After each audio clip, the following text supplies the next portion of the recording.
আসসালামু আলাইকুম ওয়া রাহমাতুল্লাহি ওয়া বারাকাতুহু।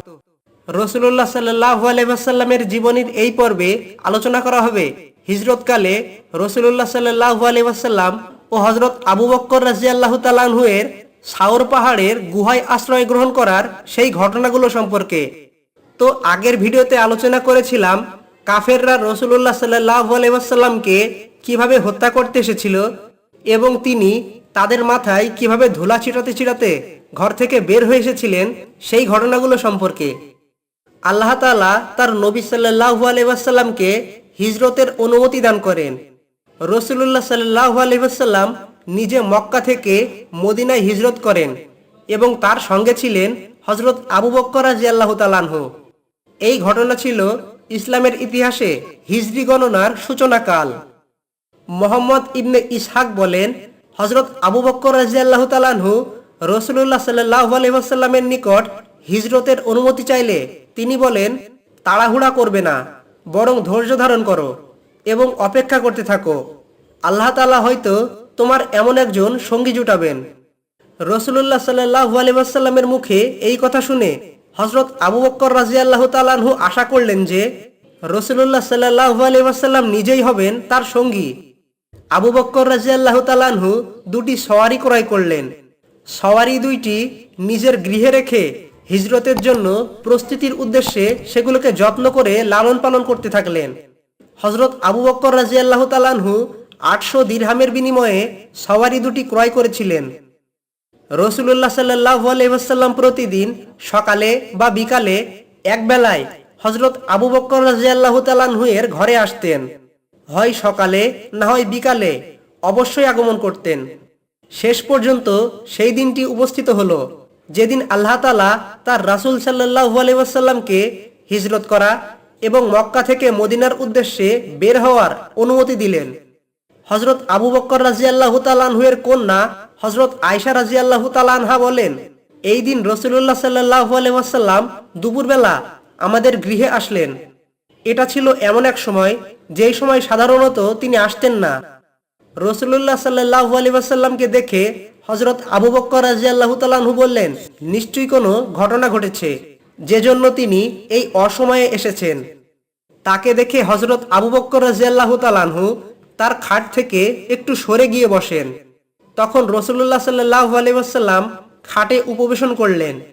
তখন সেই ঘরে হযরত আবু বকর রাদিয়াল্লাহু তাআলা আনহু এর দুই কন্যা হযরত আয়েশা এবং আসমা উপস্থিত ছিলেন।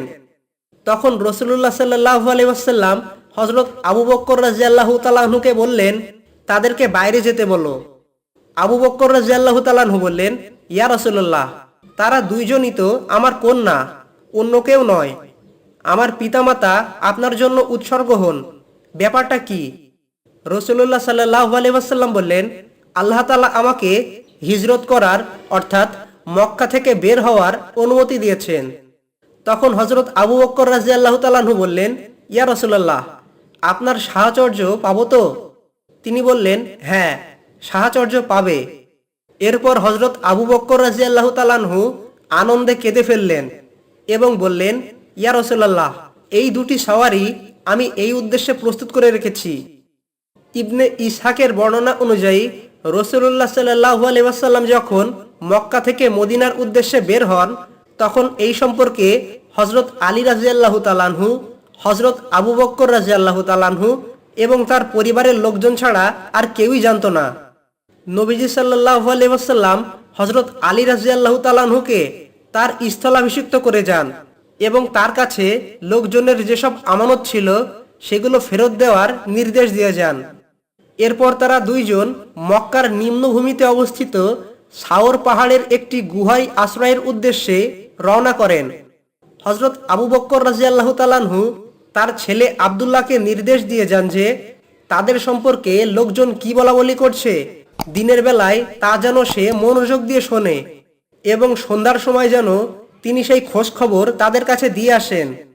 এই নির্দেশ তিনি তার ছেলেকে দিয়ে যান এবং তার আজাদকৃত গোলাম আমির ইবনে ফুরাইহাকে নির্দেশ দান করেন দিনের বেলায় তাকে মেষ চড়ানোর জন্য, আর সন্ধ্যাবেলা তারা দুইজন যে গুহায় আশ্রয় গ্রহণ করেছেন সেই গুহার সামনে দিয়ে মেষ নিয়ে আসার জন্য। যাতে তাদের পায়ের ছাপ মুছে যায়। হযরত আবু বকর রাদিয়াল্লাহু তাআলা আনহু একজন বিচক্ষণ ব্যক্তি ছিলেন। তিনি তার ছেলে ও তার আজাদকৃত গোলামকে এই পরামর্শগুলো দিয়ে যান। সুতরাং তার ছেলে আব্দুল্লাহ দিনের বেলায় কুরাইশের মধ্যে অবস্থান করত।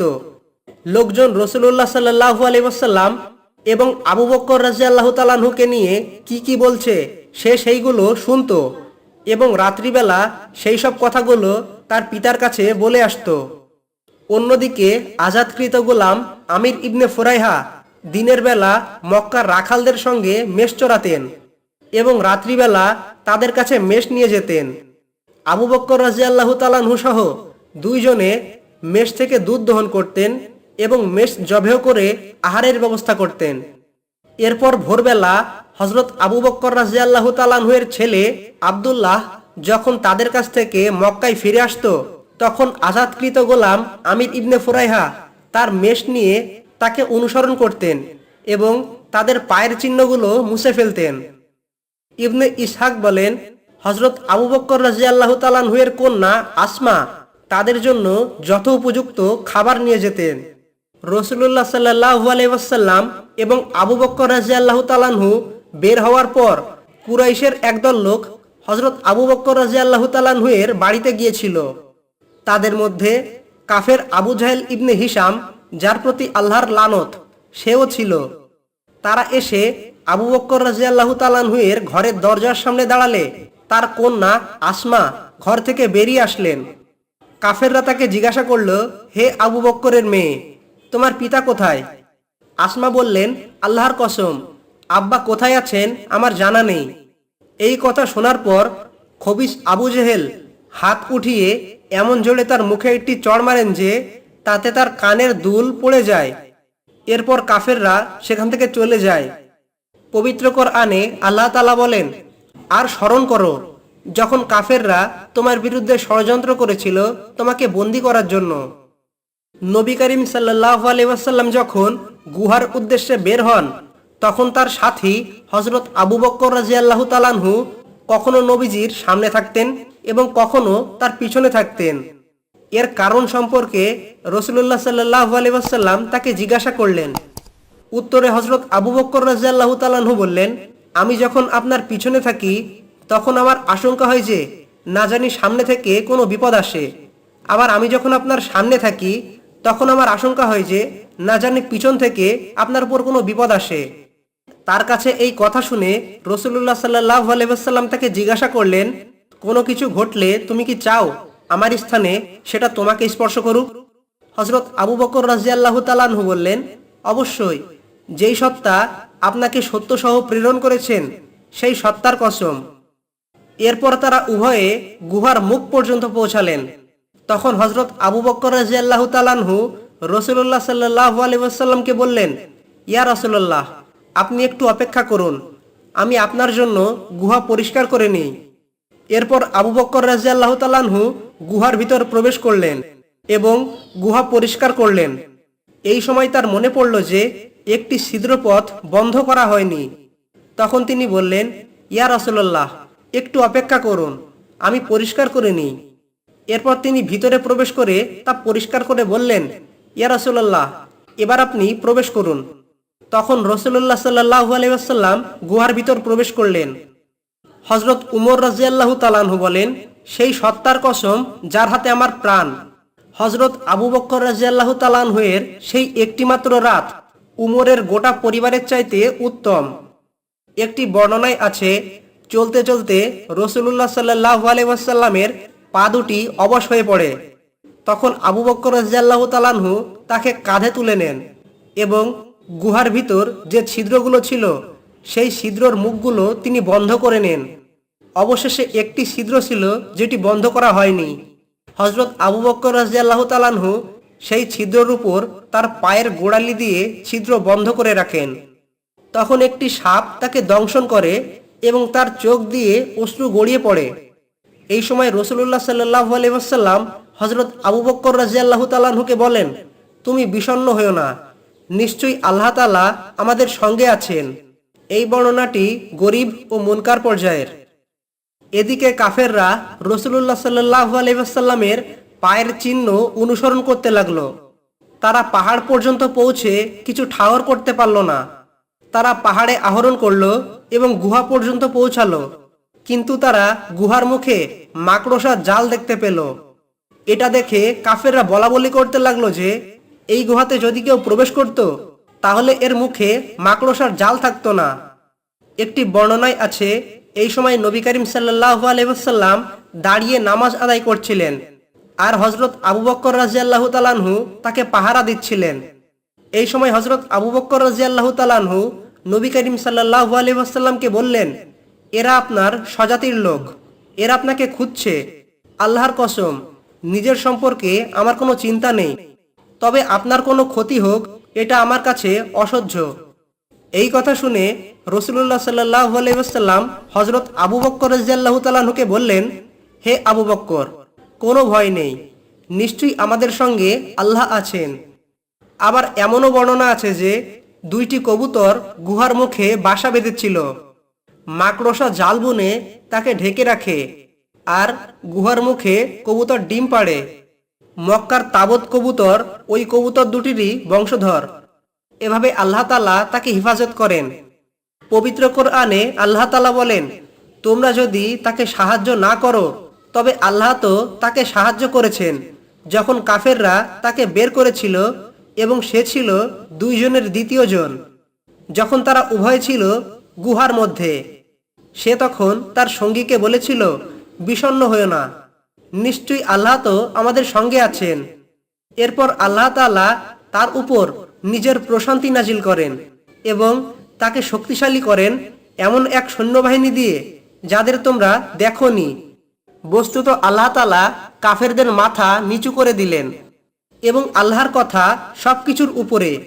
নিশ্চয়ই আল্লাহ তাআলা পরাক্রমশালী, প্রজ্ঞাময়।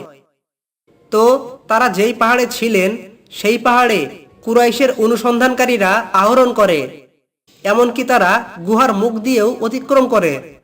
কাফেরদের পা ছিল গুহার মুখ বরাবর, ফলে তারা তাদের উভয়কে দেখতে পায়নি আল্লাহর পক্ষ থেকে তাদের দুজনকে হেফাজত করার কারণে। গুহায় অবস্থানকালে হযরত আবু বকর রাদিয়াল্লাহু তাআলা আনহু রাসূলুল্লাহ সাল্লাল্লাহু আলাইহি ওয়াসাল্লামকে বললেন, কাফেরদের কেউ যদি এখন তার নিজের পায়ের দিকে তাকায় তাহলে তারা অবশ্যই আমাদেরকে দেখতে পাবে। তখন রাসূলুল্লাহ সাল্লাল্লাহু আলাইহি ওয়াসাল্লাম তাকে বললেন, হে আবু বকর, সেই দুইজন সম্পর্কে তোমার কি ধারণা যাদের তৃতীয় জন হলেন মহান আল্লাহ তাআলা?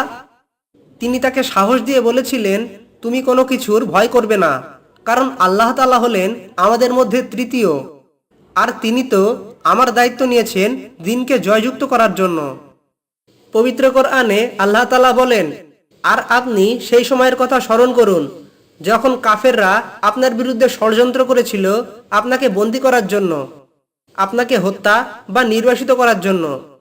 তারা ষড়যন্ত্র করে, আল্লাহ তাআলাও কৌশল অবলম্বন করেন, আর নিশ্চয়ই আল্লাহ তাআলা সর্বশ্রেষ্ঠ কৌশলী। এভাবেই কাফেরদের সমস্ত উদ্দেশ্য নস্যাৎ করে আল্লাহ তাআলা রাসূলুল্লাহ সাল্লাল্লাহু আলাইহি ওয়াসাল্লামকে তাদের হাত থেকে রক্ষা করেন। কাফেররা যত পরিকল্পনাই করুক না কেন, সবশেষে বিজয়ী হবে আল্লাহ তাআলারই কৌশল। তো রাসূলুল্লাহ সাল্লাল্লাহু আলাইহি ওয়াসাল্লাম 40 বছর বয়সে নবুয়ত লাভ করেন। মক্কা মুকাররমায় 13 বছর অবস্থান করেন। এই সময় তার নিকট ওহী নাজিল হয়। এরপর তাকে হিজরতের নির্দেশ দেওয়া হয় এবং তিনি হিজরত করেন, অর্থাৎ মক্কা থেকে মদিনায় গমন করেন। নবুয়ত লাভের ত্রয়োদশ বর্ষে রবিউল আওয়াল মাসে তিনি হিজরত করেন, আর হিজরতের দিনটি ছিল সোমবার। একটি বর্ণনায় এসেছে, নবীজি সাল্লাল্লাহু আলাইহি ওয়াসাল্লাম জন্মগ্রহণ করেছেন সোমবারে।